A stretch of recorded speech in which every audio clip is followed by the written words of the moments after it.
Let me ask you a question that psychology almost never asks. Not, what's wrong with you?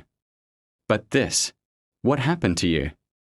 That single shift changes everything, because one question blames the individual, the other investigates reality, and modern psychology was built almost entirely around the first. 1. The default question. Traditional psychology begins with an assumption that the individual is the problem. You're anxious? Something is wrong with your brain.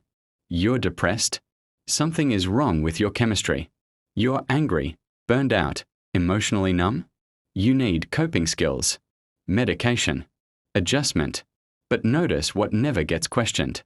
The economic pressure, the social violence, the historical trauma, the systemic inequality. Instead of asking why suffering exists, psychology often asks how fast you can function despite it. This is not neutral. It is a value judgment. 2. The problem with what's wrong with you. What's wrong with you? Sounds clinical, but psychologically, it does something powerful. It isolates suffering. It turns social pain into private failure. If you can't thrive in a toxic environment, the problem becomes you, not the environment. That's how people end up feeling broken for reacting normally to abnormal conditions. Exhaustion becomes a disorder. Anger becomes dysregulation.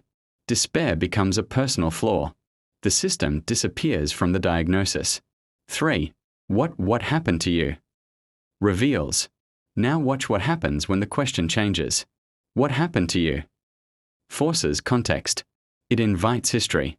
It invites power. It invites reality. Suddenly we ask, what pressures shaped this person?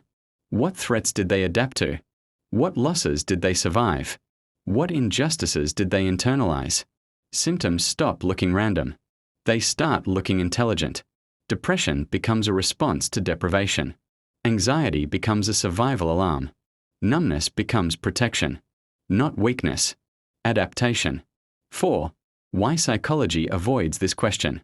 Here's the uncomfortable truth. If psychology asks what happened to you, it must also ask who caused it. And that leads to institutions, economies, power structures, historical violence.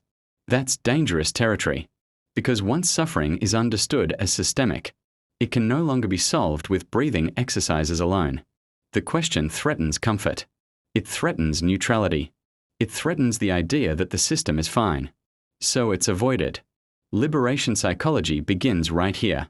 Not with treatment plans, not with diagnoses, but with a refusal to blame people for being wounded by the world they were forced to survive in. Mental health is not just about fixing individuals. It's about telling the truth about the conditions that shape them. And the most dangerous question in psychology is still this. What happened to you? If this reframed how you see mental health, subscribe.